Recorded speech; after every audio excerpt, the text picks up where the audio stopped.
Hello friends, कक्षा 10वीं के इस वीडियो में आप सभी का स्वागत है। आज हम प्रश्नावली 6.3 का पार्ट 3 वाला वीडियो पढ़ेंगे। इस वीडियो में हम प्रश्न नंबर 12 से लेकर प्रश्न नंबर 16 तक के 5 प्रश्नों को हल करेंगे। इसके पहले पार्ट 1 और पार्ट 2 में मैंने प्रश्न नंबर 11 तक के सभी प्रश्नों को हल कराया है। आप उसमें जाकर सभी प्रश्नों को देख सकते हैं।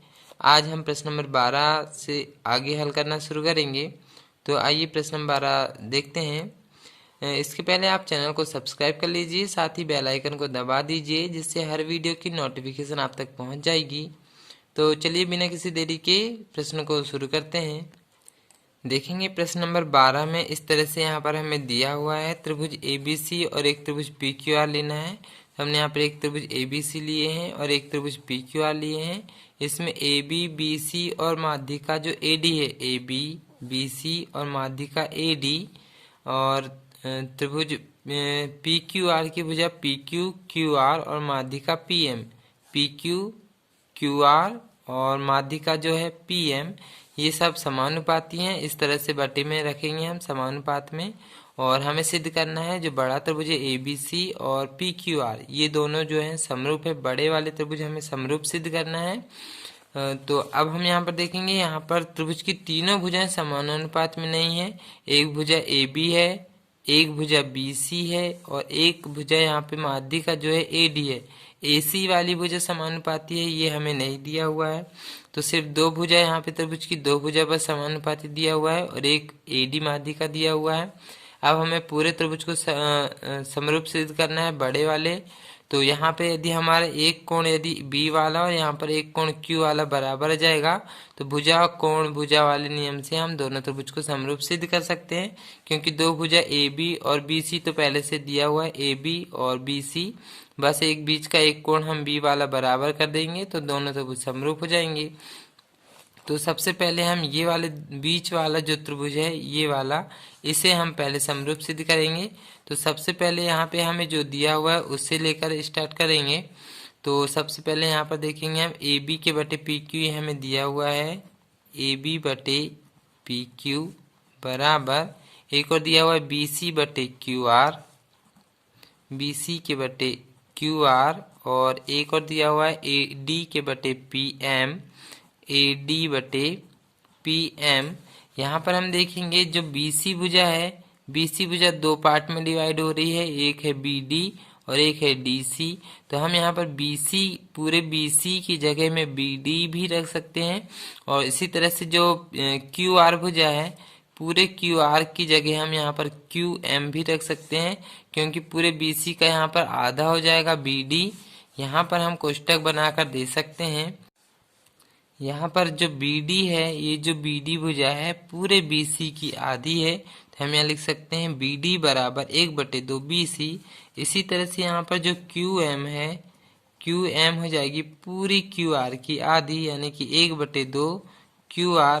तो अब हम यहाँ पर देखेंगे जो BC है उसकी जगह हम रख सकते हैं BD, क्योंकि AC की आधी है। तो हम यहाँ पर लिख सकते हैं अतः AB के बटे PQ बराबर, अब यहाँ BC की जगह हम चेंज करेंगे BD, इसकी आधी है, 1/2 से 1/2 हट जाएगा, तो सिर्फ BC की जगह हम रख देंगे सीधे BD बटे QR की जगह हम रख देंगे QM, जो कि वाला है QR की जगह ये छोटा वाला रखेंगे QM, और इस तरफ में देखेंगे AD के बटे है PM, AD बटे PM। तो अब हम यहाँ पर देखेंगे ये वाला जो त्रिभुज है ABD, इसमें AB आ रहा है, BD आ रहा है और AD आ रहा है। AB BD और AD, ये वाला जो त्रिभुज है और ये त्रिभुज, दोनों त्रिभुज यहाँ पे SSS समरूपता से दोनों त्रिभुज यहाँ पर समरूप हो रहे हैं। हम यहाँ पर लिख सकते हैं SSS समरूपता से दोनों त्रिभुज यहाँ पर समरूप हो रहे हैं। कौन से ABD और PQM, दोनों त्रिभुज यहाँ पर समरूप हो गए। ABD समरूप त्रिभुज PQM। अब देखेंगे जब त्रिभुज समरूप हो गए तो सभी कोण और सभी कोण बराबर होंगे और सभी भुजाएं समानुपाती होंगी। तो सभी भुजा तो समानुपाती हमने ले चुके हैं। अब यहाँ पे सभी कोण भी बराबर होंगे, तो हमारा जो कोण B वाला है और कोण Q वाला है ये भी यहाँ पे बराबर हो जाएगा। तो हम यहाँ लिख सकते हैं कोण B बराबर कोण Q। यहाँ पे कोण B और यहाँ पर कोण Q, दोनों कोण भी यहाँ पर आपस में बराबर हो जाएंगे। यहाँ पर हम लिख सकते हैं अतः कोण B और कोण Q आपस में बराबर हो गए। अब हम इसको बड़े वाले त्रिभुज में ले जाकर देखेंगे।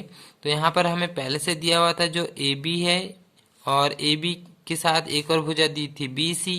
तो AB और BC के बीच में यहाँ पर देखेंगे कोण B बन रहा था, तो हमारा कोण B तो आ चुका है।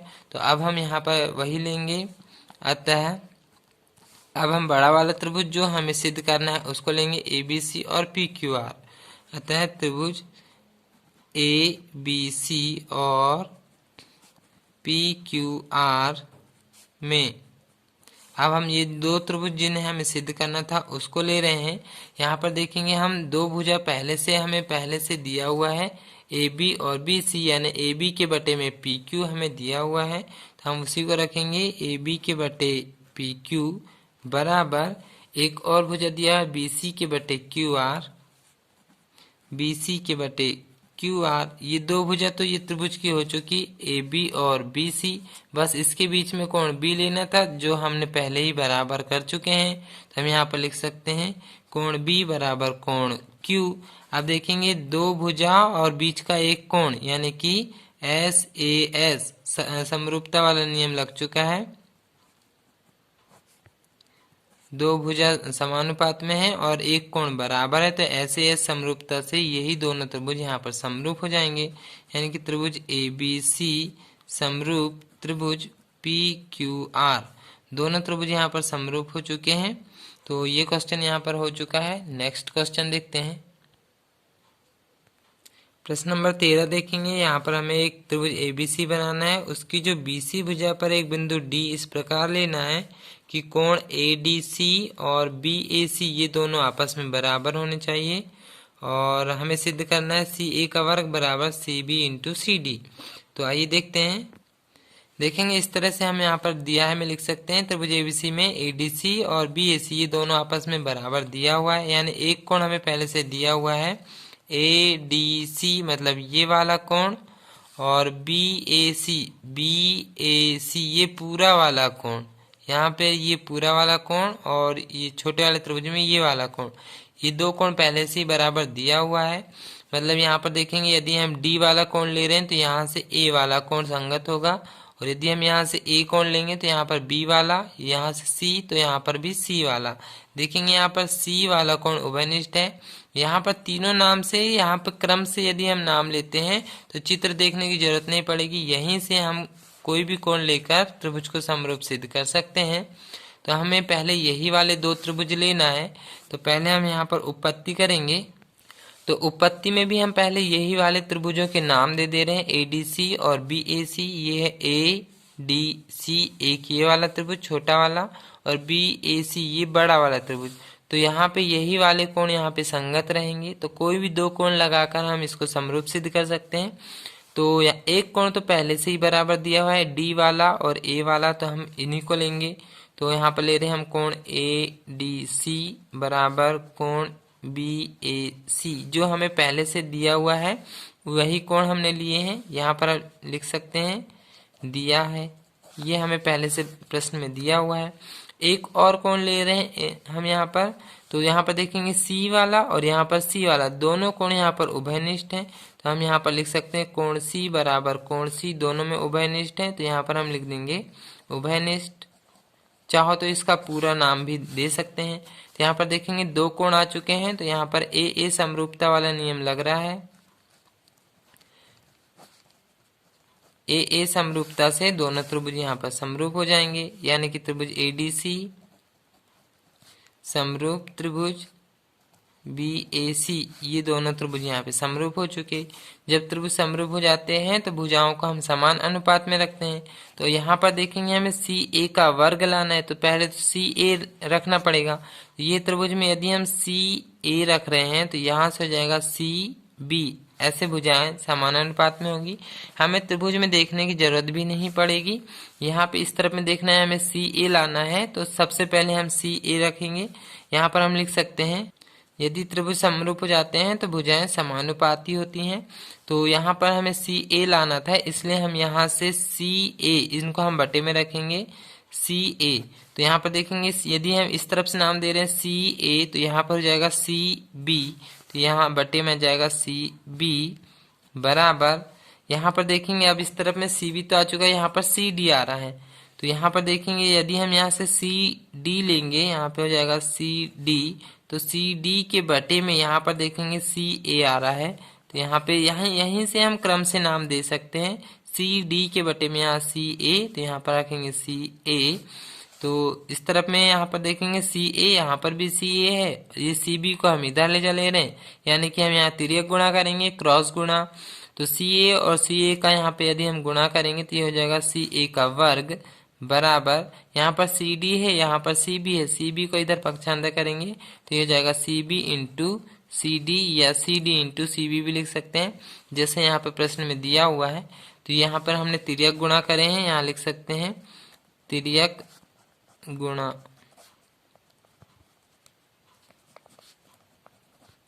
यहाँ पर हमने तिर्यक गुणा करे हैं, तो यहाँ पर ये क्वेश्चन हो चुका है। देखेंगे ये हमारा सिद्ध हो चुका है जो हमें सिद्ध करना था।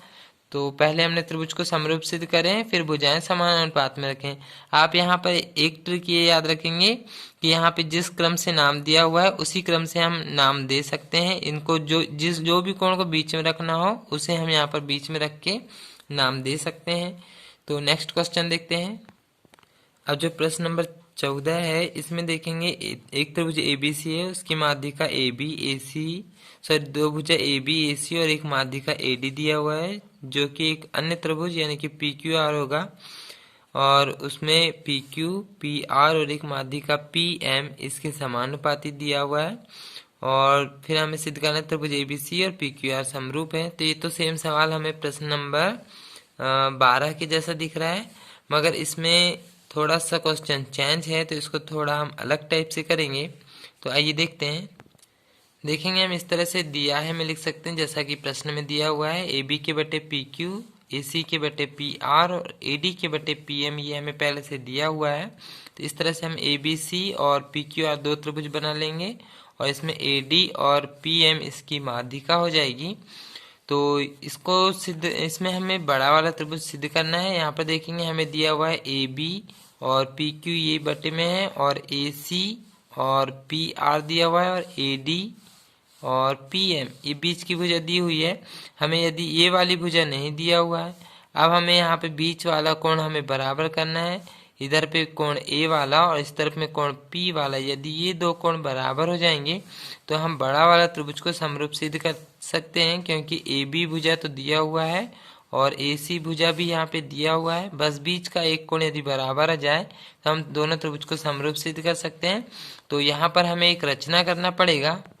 तो हम रचना क्या करेंगे, जितनी बड़ी AD भुजा है हमारे पास AD, उतनी ही बड़ी यहाँ से इसको और आगे बढ़ाएंगे। जितनी बड़ी PM भुजा है उतनी ही इसको और आगे बढ़ाएंगे, और फिर उनको हम इनसे मिला देंगे। तो देखेंगे इस तरह से हमने जितनी बड़ी AD भुजा है उतनी ही बड़ी यहाँ से भी खींचे हैं, और जितनी बड़ी PM भुजा है उतने ही हमने आगे इसको बढ़ाए हैं। मतलब ये वाली भुजा और ये वाली भुजा दोनों बराबर हैं। सेम उसी तरह से ये भुजा और ये भुजा यहाँ पे बराबर रहेंगी।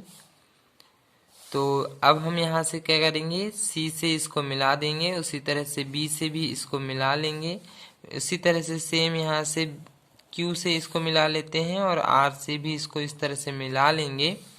तो अब हम देखेंगे यहाँ पे जो AB भुजा है इसके बराबर ये वाली भुजा हो जाएगी, और AC भुजा के बराबर यहाँ पे ये वाली भुजा हो जाएगी। इसको हम नाम दे रहे हैं E, और इसको हम नाम दे रहे हैं L। तो यहाँ पर देखेंगे इस भुजा के बराबर ये वाली भुजा हो जाएगी, और ये भुजा के बराबर यहाँ पे ये वाली भुजा हो जाएगी। इस तरह से हम अलग अलग लाइन दे देते हैं जिससे हमें बराबर भुजा पहचानना सरल हो जाएगा। तो यहाँ पे हमने रचना क्या करे हैं, AD के बराबर में DE खींचे हैं। तो हम यहाँ लिख लेंगे रचना में AD बराबर DE, और इस तरफ में क्या करें हमने PM के बराबर में ML खींचे हैं, PM बराबर ML खींचे। तो यहाँ पर सिर्फ इतना करना है, हमने यहाँ BE और CE को मिला दिए हैं, इसी तरह से QL और RL को भी मिलाए हैं। तो यहाँ हम लिख सकते हैं BE व CE को मिलाया, और इस तरफ से QL और इस तरफ से RL को मिलाया। अब हम यहाँ पर हल करेंगे।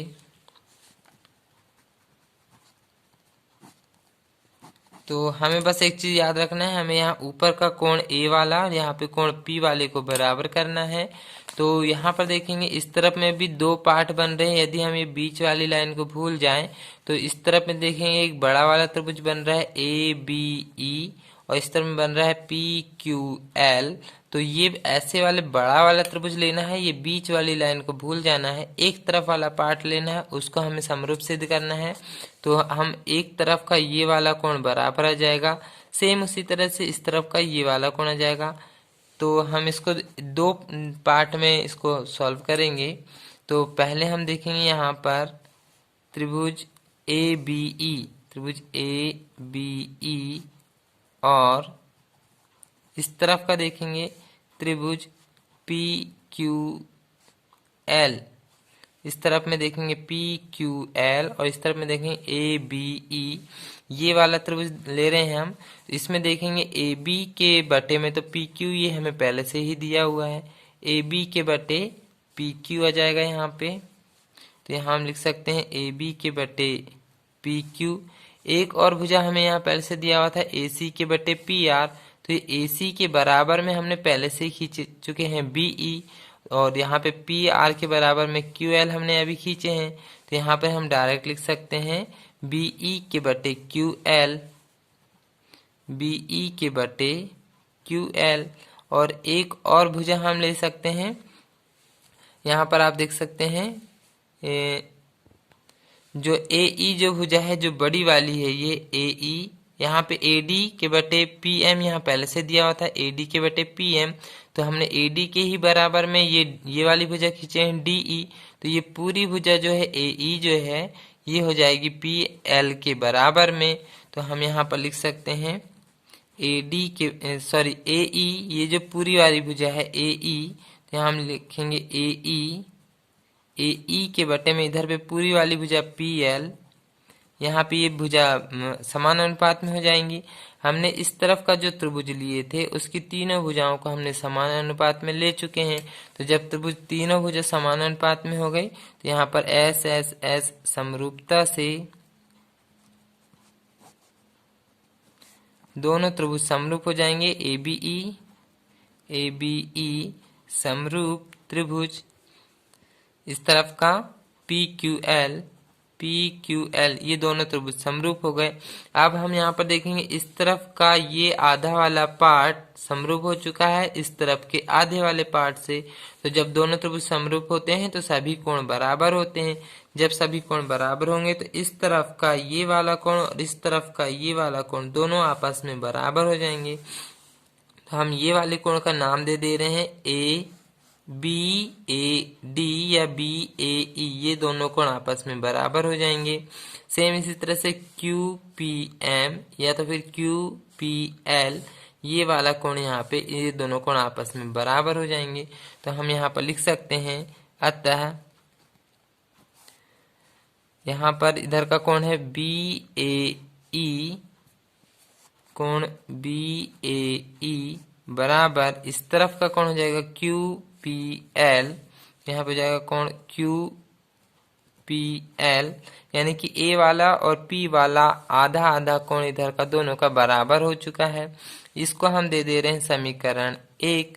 जिस तरह से हमने इस तरफ का त्रिभुज समरूप सिद्ध करे हैं, सेम उसी तरह से हम इस तरफ वाला पार्ट भी समरूप सिद्ध कर सकते हैं, जैसा कि अभी हमने इधर से करे हैं। तो उसे भी उस तरह से पूरा ना हल करके हम इसी प्रकार करके इस तरफ वाले पार्ट को भी समरूप लिख देंगे। तो इस तरफ वाला पार्ट है हमारे पास ACE और इधर से PRL, ये आधा वाला पार्ट ये भी समरूप हो जाएगा। तो हम यहाँ पर लिख सकते हैं ACE और PRL ये दोनों भी समरूप हो गए। जब इस तरफ वाला पार्ट भी समरूप हो चुका है तो यहाँ का ये वाला कोण और यहाँ का ये वाला कोण, ये दोनों कोण भी आपस में बराबर हो जाएंगे। तो ये कोण का नाम हम देंगे CAE और ये कोण का नाम देंगे हम RPL। अतः CAE और RPL ये दोनों कोण आपस में बराबर हो जाएंगे। इसको हम दे रहे हैं समीकरण 2। अब हम समीकरण 1 और समीकरण 2 को जोड़ लेते हैं। अब समीकरण 1 और 2 को जोड़ने के लिए समीकरण 1 और समीकरण 2 के लेफ्ट वालों को जोड़ेंगे और फिर बराबर लगा के राइट वालों को जोड़ेंगे। तो देखेंगे समीकरण 1 के लेफ्ट में है BAE और समीकरण 2 के लेफ्ट में है CAE। तो हम यहाँ लिखेंगे प्लस कोण CAE बराबर। अब समीकरण 1 के राइट में देखेंगे कोण QPL है और समीकरण 2 के राइट में देखेंगे RPL है, कोण RPL है। तो यहाँ से इन दोनों को अब हम चित्र में देखेंगे जोड़ के, तो BAE और CAE को जोड़ेंगे। तो यहाँ पर देखेंगे कोण BAE ये पूरे वाले कोण को जोड़ रहे हैं और CAE ये इधर के पूरे वाले कोण को जोड़ रहे हैं। मतलब ये कोण और ये कोण, ये दोनों कोणों को जोड़ेंगे तो एक बड़ा कोण मिलेगा, उसका नाम हो जाएगा कोण A। हम डायरेक्ट कोण A नाम दे रहे हैं। वैसे इस तरफ का ये कोण और इस तरफ का ये कोण, ये दोनों कोणों को जोड़ेंगे तो एक बड़ा कोण मिलेगा, उसको हम P नाम दे रहे हैं डायरेक्ट। तो यहाँ पे A ये दोनों कोणों को जोड़ेंगे तो यहाँ पर मिलेगा कोण A बराबर। इस तरफ में P और P ये दोनों कोणों को जोड़ेंगे तो यहाँ पे मिलेगा कोण P। तो ये हमारा एक कोण बड़ा कोण आ चुका है। अब हम सीधे लेंगे बड़ा वाला त्रिभुज। अतः त्रिभुज ABC और त्रिभुज PQR ये हमारा बड़ा वाला जो त्रिभुज जिसे हमें समरूप सिद्ध करना है वो ले रहे हैं। तो अब हम देखेंगे वहां पे हमें पहले से दिया हुआ है, यहाँ आ जा रहे हैं हम, जो हमें पहले से दिया हुआ था AB और AC। देखेंगे ये है AB और ये है AC और उसके बीच में अभी हमने कोण A बराबर कर चुके हैं। वैसे ही यहाँ पर है PQ और PR और उसके बीच का कोण P अभी हमने बराबर करे हैं। तो भुजा वाले नियम से ये बड़ा वाला त्रिभुज समरूप सिद्ध हो जाएगा जो हमें सिद्ध करना था। तो हम यहाँ पर लिख सकते हैं AB के बटे PQ बराबर AC के बटे PR। ये हमने दो भुजा समान अनुपात में ले लिए और एक कोण जो अभी हमने बराबर सिद्ध करे हैं, यानी कि कोण A के बराबर में कोण P। देखेंगे भुजा वाले नियम से, यानी कि SAS समरूपता से दोनों त्रिभुज समरूप हो जाएंगे, यानी कि त्रिभुज ABC समरूप त्रिभुज PQR। दोनों त्रिभुज यहाँ पे समरूप हो चुके हैं। तो ये क्वेश्चन यहाँ पे हो चुका है। नेक्स्ट क्वेश्चन देखते हैं। प्रश्न नंबर 15 देखेंगे। यहाँ पर हमें 6 मीटर लंबाई वाला एक ऊर्ध्वाधर स्तंभ की भूमि पर छाया की लंबाई 4 मीटर है। मतलब जो एक स्तंभ दिया हुआ है उसकी लंबाई है 6 मीटर और उसकी छाया बन रही है 4 मीटर की। उसी समय पे एक मीनार है, मीनार की छाया की लंबाई दिया हुआ है 28 मीटर और उसकी ऊंचाई ज्ञात करना है। तो यहाँ पर देखेंगे इस तरह से हम यहाँ पर दिया है, लिख सकते हैं एक ऊर्ध्वाधर स्तंभ की लंबाई का मतलब ये उसकी ऊंचाई दिया हुआ है 6 मीटर और उसी समय उसकी छाया बन रही है 4 मीटर की। मीनार की छाया भी दिया हुआ है, ऊंचाई हमें ज्ञात करना है। इस तरह से हम एक स्तंभ बना ले रहे हैं और एक मीनार बना ले रहे हैं। तो यहाँ पर देखेंगे स्तंभ की जो लंबाई या ऊंचाई जो दिया हुआ है 6 मीटर है और इसकी छाया जो है 4 मीटर की बन रही है। उसी टाइम पे मीनार की छाया जो है 28 मीटर यहाँ पर दिया हुआ है और मीनार की ऊंचाई जो है ये हमें ज्ञात करना है। तो हम पहले इसको मिला लेते हैं और इनको कुछ नाम दे दे रहे हैं। तो इसको नाम दे रहे हैं, मान के चलो ABC और इसको PQR और हम इनको मिला देते हैं। तो इसको हम यहाँ पे ऊंचाई ज्ञात करने के लिए हम पहले दोनों त्रिभुजों को समरूप सिद्ध करेंगे, यहाँ पर देखेंगे ये 90-90 अंश के कोण बनेंगे यहाँ पर। तो पहले तो दोनों त्रिभुजों के हम नाम लिखेंगे और दोनों को समरूप सिद्ध करेंगे।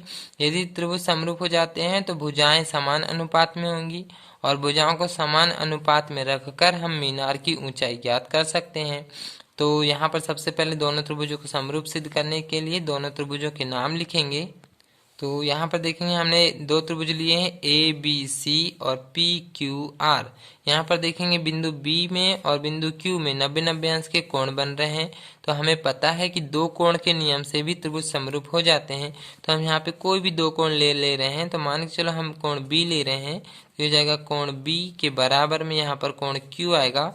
कोण क्यू देखेंगे दोनों 90-90 अंश के हैं या तो दोनों समकोण हैं। एक और कोण ले रहे हैं, मान के चलो सी ले रहे हैं, तो कोण सी के बराबर में यहाँ पर है कोण आर। तो यहाँ पर देखेंगे दो कोण वाला नियम हमने लिए हैं। तो ए समरूपता से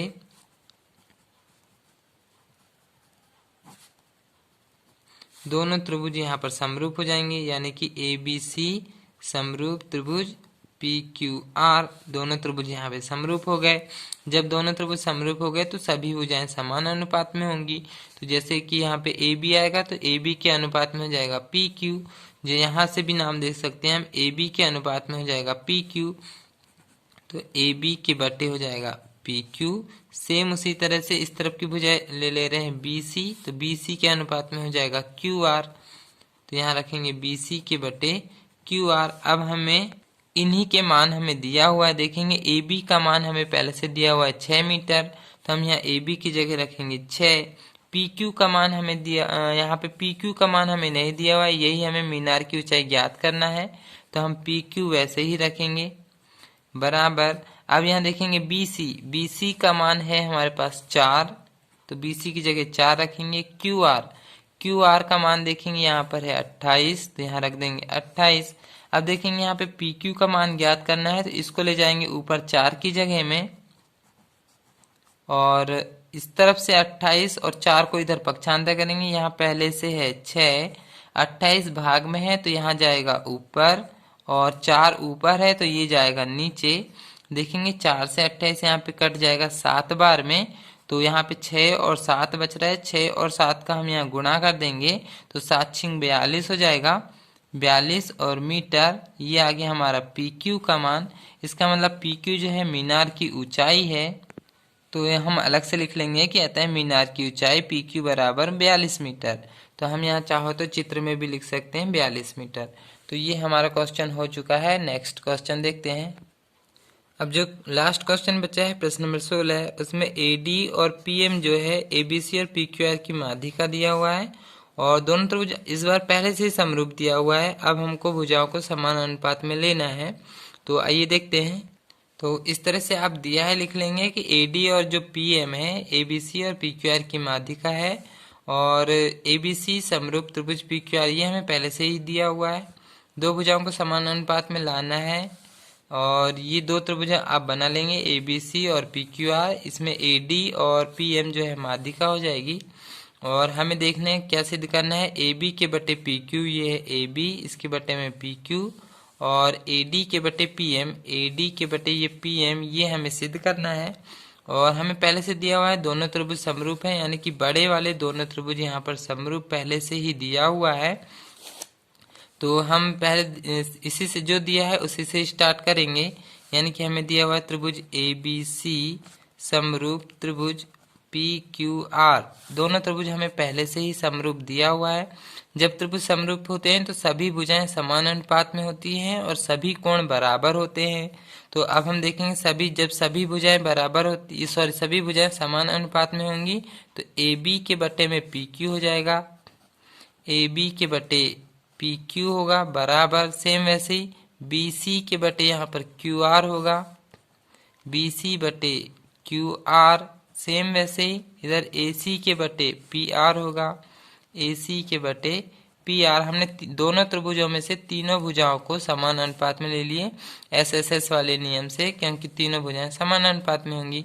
अब यहाँ पर हम देखते हैं ये दो भुजा बी सी और क्यू आर वाले को यदि हम देखें तो जो बी सी है, बी सी में ये दो पार्ट बन रहे हैं BD और CD, ये दोनों आपस में बराबर होंगे। वैसे ही सेम QM और MR, ये दोनों पार्ट यहाँ पर बराबर होंगे और BD के अनुपात में QM होगा और DC के अनुपात में MR होगा। तो हम दोनों तरफ में से किसी एक त्रिभुज को और इधर से किसी एक त्रिभुज को समरूप सिद्ध करेंगे और उसमें भुजाओं को समान अनुपात में रखेंगे। तो यहाँ पर हम BC की जगह में रख सकते हैं BD और ये QR है, QR की जगह में रख सकते हैं QM। तो यहाँ पर हम दिखा दे रहे हैं जो BC है, BD भुजा जो है BC की आधी होगी। हम यहाँ लिख सकते हैं BD जो है 1/2 होगा BC का और जो QM है, QM 1/2 होगा QR का, जो पूरी वाली भुजा है उसका आधा होगा।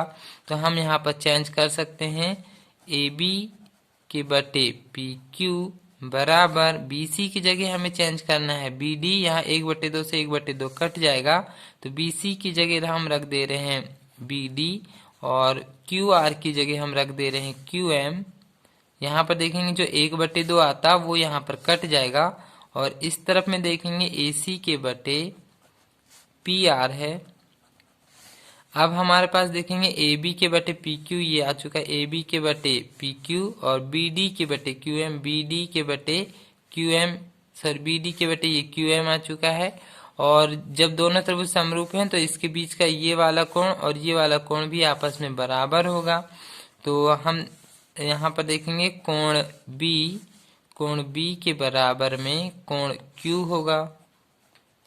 अब हम यहाँ पर देखेंगे छोटा वाला त्रिभुज इस तरफ का, ये वाला त्रिभुज और एक ये वाला त्रिभुज देखेंगे। तो यहाँ पर देखेंगे AB और BD अभी आ चुका है। यहाँ देखेंगे AB और ये BD आ चुका है, AB और BD, इसके बीच में हमने अभी एक कोण लिए हैं बराबर में कोण B। इसी तरह से यहाँ पे PQ और QM हमने लिए हैं और बीच का एक कोण Q आ गया। तो भुजा वाले नियम से ये वाला त्रिभुज यहाँ पर समरूप हो जाएगा। तो हम यहाँ पर लिख सकते हैं SAS समरूपता से इस तरफ के दोनों त्रिभुज समरूप हो जाएंगे, यानी कि त्रिभुज ABD समरूप त्रिभुज PQM छोटे वाले दोनों त्रिभुज यहाँ पर समरूप हो जाएंगे।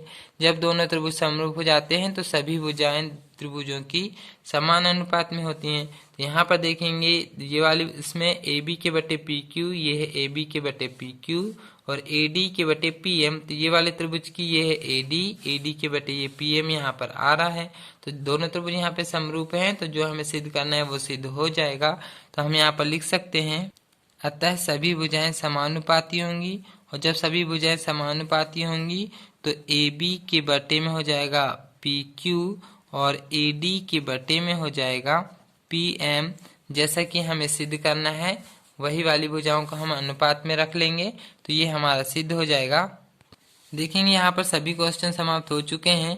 तो इस प्रश्नावली में बहुत सारे प्रश्न हैं, तो आप लोगों को सारे क्वेश्चन पेपर के लिए तैयार नहीं करना है। इसमें आप लोग 13-15 नंबर का ये क्वेश्चन अच्छे से तैयार करेंगे और इधर पे 4, 5, 6, 7 इनको तैयार कर लेंगे। और इस तरफ में देखेंगे क्वेश्चन नंबर जो 2 है ये वाला और 3 वाला भी देख सकते हैं, बाकी ये वाले भी प्रश्न नहीं आते हैं। तो इतने क्वेश्चन आप तैयार कर लें। तो इस वीडियो को पूरा देखने के लिए आप सभी का धन्यवाद।